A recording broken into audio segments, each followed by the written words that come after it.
Halo pemirsa, kembali lagi dalam podcast Antara TV dalam program On The Record. Nah, kali ini kita akan membahas salah satu prestasi Indonesia di kancah internasional dalam sektor pariwisata. Sebetulnya ini adalah alat ukur untuk di mana sih sebetulnya posisi Indonesia secara global. Karena di sini di dalamnya ada indikator sekitar 102 indikator dan ini berlaku pada semua negara. Kita alhamdulillah berhasil mencapai target, malah melebihi dari ekspektasi. Betul. Tinggal sekarang kita kuatkan inovasi, adaptasi dan kolaborasi untuk mencapai target yang lebih tinggi lagi. Jadi di sini juga ada hal-hal kebermanfaatan bagi masyarakat, sehingga kenapa masyarakat ini ada inkubasi di bidang ekonomi kreatif, sehingga mereka mendapatkan pembelajaran dan kemudian juga bisa meningkatkan kapasitas dari kemampuan menghasilkan produk-produk yang berkualitas. Nah, ini yang mendorong agar setiap destinasi yang kita kembangkan itu mendapat dukungan dari masyarakat sekitar. Stand by. On the record. Jalan-jalan ke Asia Afrika, Cakep. jangan lupa main ke Braga. Cakep. Pada tahu nggak sih, Indonesia berhasil meraih peringkat kedua Indeks Kinerja Pariwisata Terbaik se-Asia Tenggara. Yeay. Oke, nah Bunia mau balas? Mas Menteri aja jago. Mas Menteri Oke. mau balas? Boleh.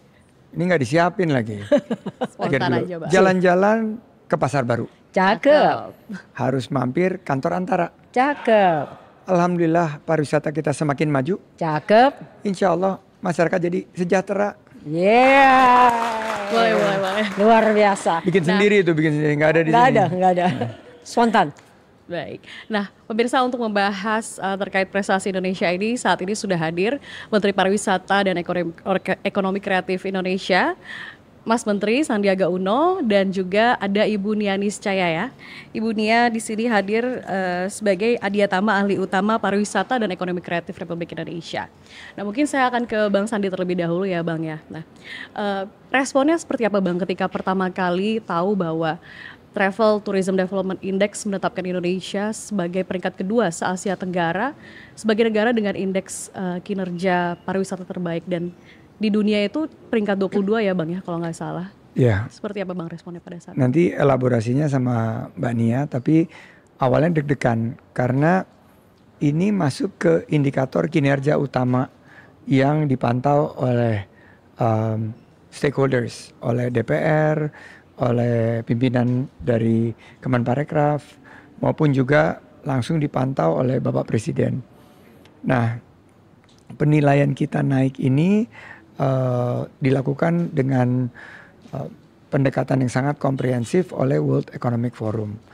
Dan alhamdulillah hasilnya di luar ekspektasi kita, jauh secara signifikan meningkat, mengungguli rival-rival kita yang ada di Asia Tenggara. Malah kita ada di atas Belgia, di atas Turki maupun Selandia Baru. Nah, ini perlu kita syukuri bahwa pariwisata kita sudah semakin maju, dan tentunya kita harus tingkatkan lagi pariwisata kita lebih berkualitas dan berkelanjutan. Sebetulnya ini adalah alat ukur untuk di mana sih sebetulnya posisi Indonesia secara global. Karena di sini di dalamnya ada indikator sekitar 102 indikator dan ini berlaku pada semua negara, 119 negara. Jadi pengukurannya sama. Nah, jadi alhamdulillah kita ke situ, rankingnya ke-22 dan ini sangat kemajuan yang luar biasa.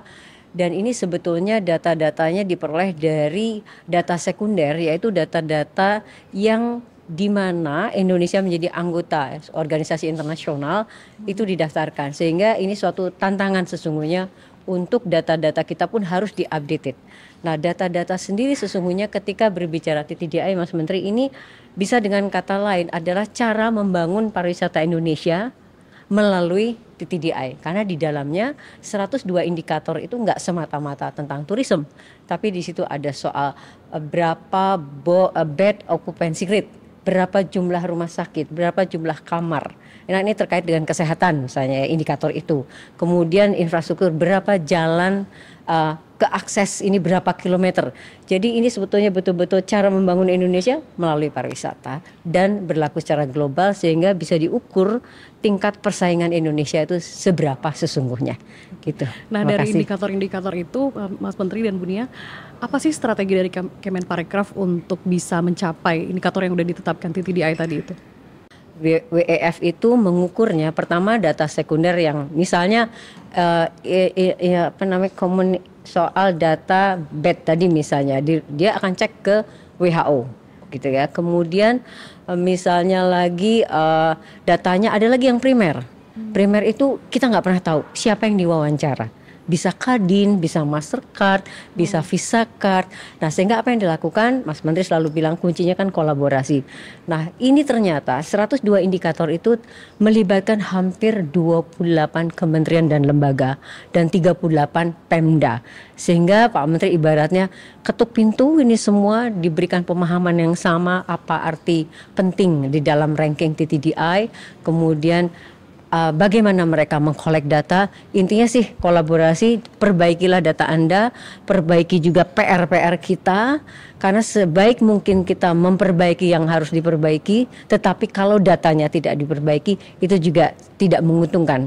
Kuncinya karena kita sudah di penghujung dari pemerintahan Pak Jokowi ini, kita alhamdulillah berhasil mencapai target, malah melebihi dari ekspektasi. Betul.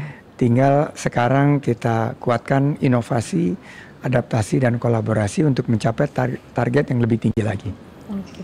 Nah, dari prestasi ini Bu Nia dan Mas Menteri, itu apakah ada persepsi internasional terhadap negara kita itu seperti apa, dan kemudian apakah berpengaruh terhadap daya tarik investor ke negara kita?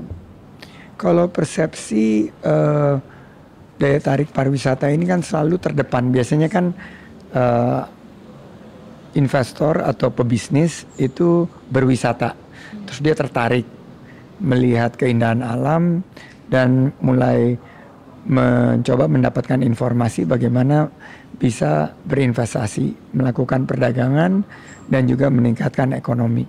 Nah, oleh karena itu kami juga mendorong bagaimana kita di Kedeputian Industri dan Investasi ini menarik sebanyak-banyak mungkin investasi di sektor parekraf kita. Karena walaupun kita ada di 22 besar dunia dari segi peringkat indeks kepariwisataan kita, tapi dari segi investasi ini kita masih harus lebih genjot, lebih kuat lagi, karena kita harus pastikan ada 3A ya, aksesibilitas, amenitas sama atraksi. Dan ini kita perlukan dengan investasi yang berkualitas dan berkelanjutan, sehingga persepsi dunia internasional melihat kita ini akan semakin baik. Narasi ini sangat penting. Jadi saya selalu sama Antara juga setiap minggu ini kita berinteraksi bagaimana menjaga narasi dari parekraf Indonesia itu selalu memberikan sisi yang positif dan optimis. Oke. Nah, ketika kita bicara tentang pariwisata, berarti kan ada pembangunan infrastruktur ya, Mas Menteri dan Ibu Nia. Ketika membangun pun itu kan ada masyarakat di situ, ada lahan-lahan yang kemudian harus digunakan untuk pembangunan ini. Nah, bagaimana strategi Kemenparekraf untuk membuat agar masyarakat yang menyerahkan lahannya untuk pembangunan infrastruktur itu juga ikut diberdayakan gitu? Ya, kalau berbicara pembangunan infrastruktur itu memang hal yang penting ya. Tetapi secara tugas pokok fungsi itu ada di PUPR. Yang jelas Kemenparekraf itu bersama Kementerian PUPR itu kita harus membuat dulu Integrated Tourism Master Plan. Disitulah akan kelihatan apa saja yang harus dibangun, termasuk rencana aksi. Jadi ketika harus membangun suatu destinasi, rencana aksi yang dibuat misalnya apa jenis daya tariknya, kemudian harus ada pembebasan lahan, pembangunan jalan. Nah, itu mulai dibagi-bagi antara berbagai kementerian. Tentu di situ harus prinsipnya pasti mengikuti prinsip-prinsip good governance, dan sesuatu itu kalau belum clean and clear tidak akan dilakukan apapun pembangunan. Contoh Mas, mungkin di Parapuar, di Labuan Bajo, itu kan sudah peletakan batu pertama yang bekerja sama dengan Eiger, Mbak. Jadi maaf, ini ada tempat yang kalau di luar negeri istilahnya look out ya Mas Menteri, aja dari tempat yang tinggi gitu di Labuan Bajo kita bisa lihat 360. Nah itu adalah taman nasional, jadi hutan, lalu kita diberikan wilayah gitu hanya sekitar berapa persennya gitu, tapi untuk dibangun sebagai sebuah atraksi. Nah itu artinya contoh bahwa clean and clear itu harus jelas, ada penyerahan dari taman nasional ke kita. Basically prinsip-prinsip good governance harus dilakukan. Jadi masyarakat itu harus merasakan berkah dari pariwisata. Ya. Nah, kami melihat bahwa di destinasi wisata itu masyarakat kan tinggal di desa. Kita bisa mengajak mereka untuk terlibat di dalam pariwisata ini dengan peran kelompok sadar wisata, Pokdarwis di masing-masing desa. Dan mereka menggagas agar desanya di SK-kan oleh kepala daerah menjadi desa wisata. Nah, tiba-tiba kunjungan ke destinasi wisata tidak hanya memberikan dampak kepada pemilik resort, pemilik hotel, restoran, tapi juga ada kunjungan-kunjungan ke desa wisata yang memberikan pengalaman yang unik, sangat menarik bagi para wisatawan untuk melihat budaya dan adat istiadat desa-desa setempat. Misalnya membeli batik, membeli produk-produk kria, makanan maupun kuliner. Nah ini yang mendorong agar setiap destinasi yang kita kembangkan itu mendapat dukungan dari masyarakat sekitar. Karena tanpa dukungan masyarakat yang ada di destinasi wisata dengan program desa wisata, ini mustahil kita bisa mewujudkan 5 destinasi super prioritas yang sekarang sudah kita dorong seperti Danau Toba, Labuan Bajo, Mandalika, Borobudur, dan Likupang. Sedikit menambahkan porsi pariwisata adalah di situ tadi yang Mas Menteri mengatakan, misalnya produk kuliner di desa tersebut sampai ada istilahnya dilatih bagaimana membuat kemasan yang menarik ya Mas Menteri. Kemudian juga bagaimana homestay itu SDM-nya dilatih tentang hospitality, tentang kebersihan. Kemudian produk-produk aircraft-nya juga kita bantu pemasaran untuk bisa onboarding di e-commerce yang kalau mereka sendiri melakukan itu perlu waktu lama. Tetapi ketika difasilitasi Kemenparekraf itu bisa dalam hitungan hari produk mereka bisa ada di e-commerce gitu. Ini saya mungkin akan tanyakan ke Mas Menteri ya. Nah, Mas Menteri kan sudah hampir 1 periode ya ada di Kemenparekraf. Nah, menurut Mas Menteri sendiri, apa sih legacy terbaik yang sudah ditinggalkan Mas Menteri nih untuk sektor pariwisata dan ekonomi kreatif kita? Saya melihat ini legasinya Bapak Presiden, Pak Jokowi dan Pak Wapres yang mencanangkan pembangunan kepariwisataan dan peningkatan ekonomi kreatif kita dalam sebuah rencana yang sangat holistik, bahwa pariwisata itu kan ujungnya harus memberikan kesejahteraan bagi masyarakat. Pariwisata ini harus juga memperkuat bagaimana masyarakat menghadapi tantangan ekonomi, apalagi setelah pandemi. Nah ini yang berhasil kita alhamdulillah lalui. Dan semua capaian ini tentunya atas arahan dari Bapak Presiden. Hanya kita menyiapkan dokumen teknokrasi untuk mempersiapkan transisi sehingga nanti di pemerintahan Pak Prabowo bersama Mas Gibran ini bisa dilanjutkan lebih tinggi lagi. Karena kita ada di dalam momentum yang tepat dan kita ada di jalur yang boleh diistilahkan jalur cepat untuk menembus prestasi yang lebih baik lagi. Oke, baik. Mas Menteri terima kasih sudah ramai-ramai hadir bersama deputinya ke kantor Berita Antara. Ibu Nia juga terima kasih. Sama-sama. Pemirsa, selanjutnya kita akan bahas lebih dalam lagi terkait dengan langkah Kemenparekraf untuk mempertahankan prestasi yang sudah berhasil diraih bersama 3 deputi dari Kemenparekraf. Jangan kemana-mana, saksikan terus On The Record, podcast Antara TV. Stand by. On the record. Pemirsa, saat ini sudah hadir bersama kami 3 deputi Kemenparekraf, hadir khusus membahas terkait strategi dan target ke depan dari Kemenparekraf untuk mempertahankan prestasi yang sudah berhasil diraih. Nah, saat ini sudah hadir bersama saya Ada Ibu Martini Muhammad Paham dari Deputi Bidang Sumber Daya dan Kelembagaan. Terima kasih Ibu sudah hadir di kantor Berita Antara. Kemudian ada juga hadir Deputi Bidang Pengembangan Destinasi dan Infrastruktur Bapak Haryanto. Terima kasih Pak Haryanto sudah hadir. Dan terakhir ada Deputi Bidang Kebijakan Strategis Ibu Desi Ruhati. Terima kasih Bu Desi sudah hadir di kantor Berita Antara hari ini. Nah mungkin saya akan ke Bu Desi terlebih dahulu ya Bu ya. Bu Desi, dari prestasi peningkatan yang sudah kita raih yaitu peringkat kedua se-Asia Tenggara, apakah ada upaya Bu dari momen ini untuk menarik wisatawan asing untuk datang ke Indonesia? Dan upaya-upaya dilakukan dalam hal ini dengan ketiban teknis, diantaranya dengan Budiah Paham kami melakukan berbagai pelatihan sumber daya manusia, kemudian juga dengan Pak Haryanto kita menyiapkan destinasi pariwisatanya supaya lebih menarik, lebih nyaman untuk dikunjungi, kemudian juga tentu berbagai kontribusi lainnya terutama juga dalam bidang ekonomi kreatif yang mana pariwisata ini tidak bisa terlepaskan dari unsur budaya maupun kreatif ekonomi itu sendiri.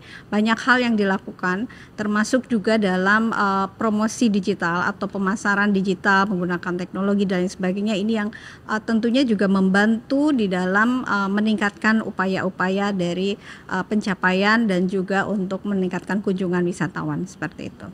Oke, nah dari peringkat yang sudah kita raih saat ini, apa sih dampaknya terhadap ekonomi lokal Pak? Tadi kan kita udah ngomongin pariwisata, mungkin Pak Haryanto bisa dijawab. Ya, dampak terhadap ekonomi lokal ya. Tadi kalau TTDI sendiri itu kan mengukur pembangunan pariwisata secara keseluruhan. Nah untuk dampak ekonomi lokalnya itu ada indikator tersendiri atau pilar tersendiri yaitu Travel and Tourism Socio-Economic Impact namanya. Dan Indonesia dari tahun ke tahun dia terus meningkat. Bahkan tahun ini kita peringkat ke-10 dari 119. Berarti masuk 10 besar nih Mbak Hillary. Nah, apa kontribusi atau indikator yang dihasilkan dari dampak ekonomi ini? Dari indikator itu kita melihat bagaimana kontribusi pariwisata terhadap PDB, bagaimana kontribusi atau seberapa besar kontribusi pariwisata terhadap tenaga kerja, bagaimana juga pekerjaan pariwisata yang menghasilkan pendapatan tinggi dan juga pelibatan kaum wanita nih isu gender juga muncul di sana. Nah di Indonesia sendiri salah satu dampak yang dapat kita lihat itu adalah di desa wisata. Nah Kementerian Pariwisata ini mengembangkan strategi pengembangan desa wisata dan melalui anugerah desa wisata Indonesia dapat dilihat tuh pertumbuhannya dari waktu ke waktu. Sebut saja dari tahun 2021 ADW ini digelar, itu tercatat ada 1.831 desa wisata yang berpartisipasi, tetapi setahun kemudian tahun 2022 itu meningkat 86%, hampir 100%. Itu ada 3.419. Tahun berikutnya naik lagi 4.500-an dan terakhir tahun 2024 ini ada 6.016 desa wisata yang berprestasi. Nah, itu menunjukkan bahwa peningkatan ekonomi lokal itu muncul, kemudian juga di situ juga ada partisipasi masyarakat dalam pembangunan kepariwisataan berkelanjutan. Jadi saya kira dengan adanya indikator TTDI yang semakin tinggi, juga desa wisata semakin dikenal secara luas bahkan di forum internasional, bahkan juga tentunya dampaknya akan menarik kunjungan wisatawan baik mancanegara khususnya dan juga masyarakat lokal atau wisatawan Nusantara sejauh ini. Mempertahankan itu kan lebih susah ya Pak ya dibandingkan meraih. Nah dari peringkat ini apa strategi dari Kemenparekraf untuk bisa tetap stay di peringkat ini, kalau bisa mungkin lebih meningkat lagi ya Pak ya? Seperti apa Pak? Nah di TTDI ini sudah kelihatan ini pilar-pilar apa saja yang kita menempati posisi yang rendah atau perlu ditingkatkan, paling tidak peringkat di atas 50 besar. Misalnya di pilar health and hygiene itu kita masih ranking ke-89 nih dari 115 gitu ya. Kemudian juga ada pilar tourist service and infrastructure, kemudian juga ICT readiness. Nah, kita fokus untuk memperbaiki pilar-pilar itu. Nah, kemudian juga ada indikator atau pilar yang berlaku secara dunia ya. Itu yang berlaku secara umum. Ini ada beberapa pilar yang masih di atas 60 besar dan ini pasti akan memiliki impact rasio yang sangat tinggi. Pilar apa yang perlu kita perbaiki adalah misalnya masalah visa requirements. Ini isu visa itu selalu menjadi isu yang terus update dari waktu ke waktu. Kemudian ada juga yang disebut pilar number of air service and agreement ya. Belum lagi passport mobility service dan lain-lain. Jadi pilar-pilar itu yang menjadi concern untuk kita perbaiki. Kuncinya adalah di sinergi dan kolaborasi, melibatkan banyak pihak, sekian kementerian lembaga, sekian stakeholders, pemangku kepentingan. Kita menyebutnya ada pentahelix, ada akademisi, ada bisnis, ada pemerintah, government, ada komunitas, dan tentu saja media. Oke, saya akan ke Bu Martini ya Bu ya, terkait dengan tantangan Ibu.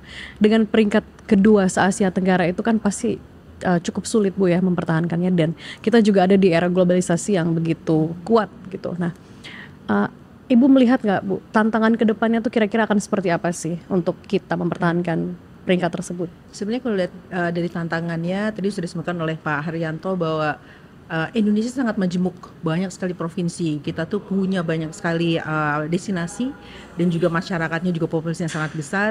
Dan pilar-pilar di TDI ini sesungguhnya adalah bukan hanya tanggung jawab dari Kemenparekraf, tapi dari kementerian lembaga lainnya. Karena itu tantangan utama adalah koordinasi, kolaborasi, dan komunikasi antar stakeholder. Nah, itu yang ingin kami jaga.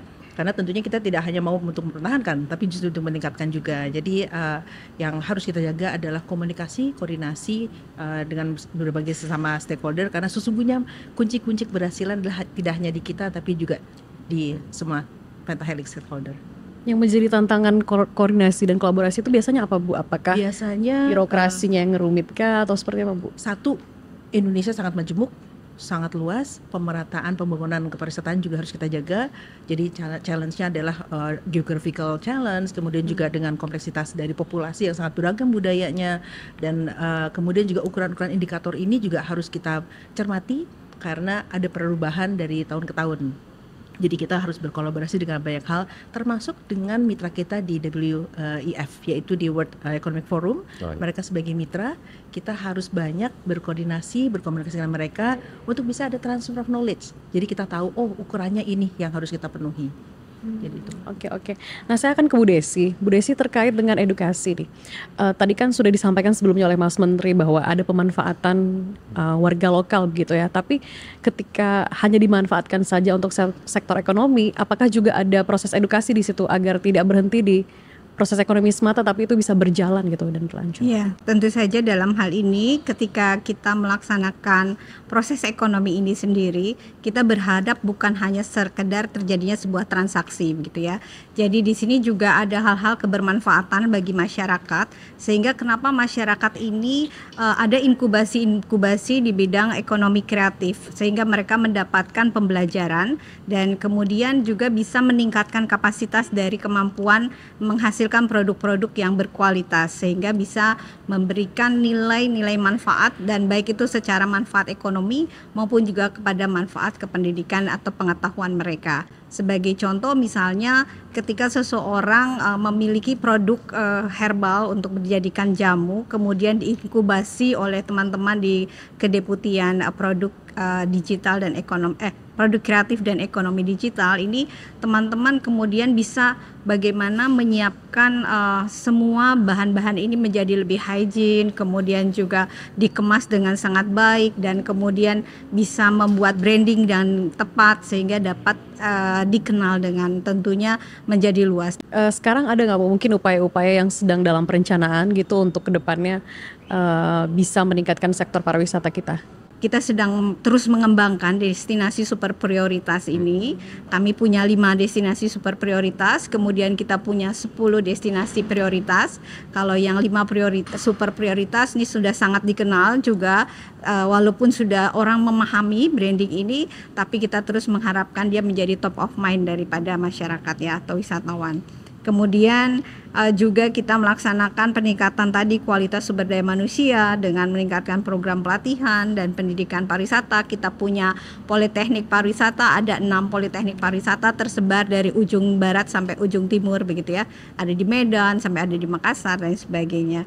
Kemudian juga tentu kita selalu menjaga dalam pariwisata yang berkelanjutan, dan adanya penyederhanaan proses visa yang tadi disampaikan Pak Haryanto ini sangat penting, karena ini salah satu yang membuat kemudahan orang berkunjung ke suatu tempat. Nah, salah satunya kita sedang berharap proses penyederhanaan visa ini kita sudah banyak menggunakan visa elektronik, kemudian juga kita sedang menyiapkan peraturan atau regulasi yang tepat untuk bebas visa kunjungan, dan juga tentu dalam penetapan dari tarifnya.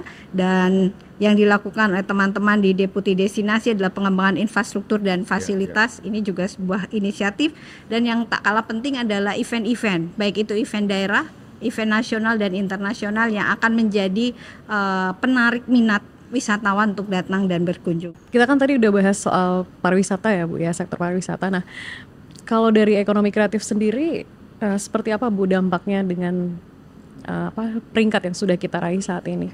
Kami melakukan berbagai diversifikasi atraksi wisata, di mana misalnya kita siapkan destinasi-destinasi yang layak untuk menjadi destinasi pembuatan film seperti itu.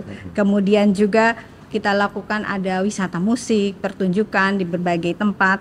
Kemudian kita siapkan ruang di mana tempat untuk pertunjukan tari dan lain sebagainya. Ini menjadi satu hal yang menarik.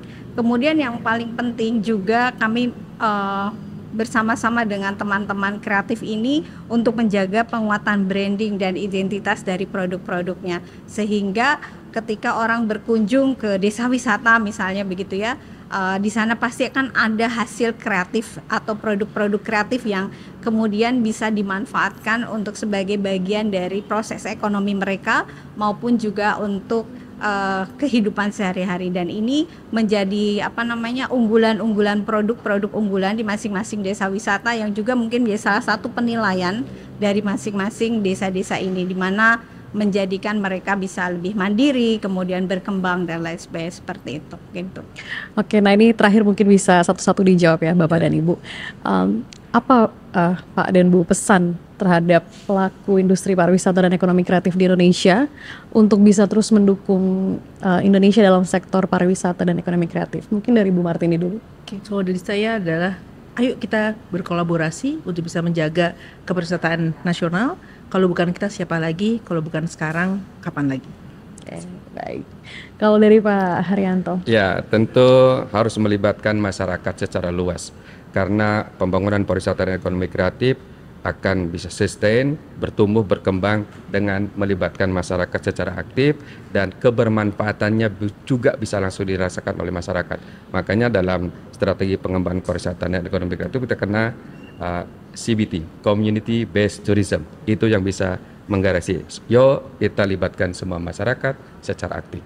Oke, kalau dari Bu Desi? Pariwisata ini adalah milik bersama, bukan milik seseorang dan bukan milik institusi.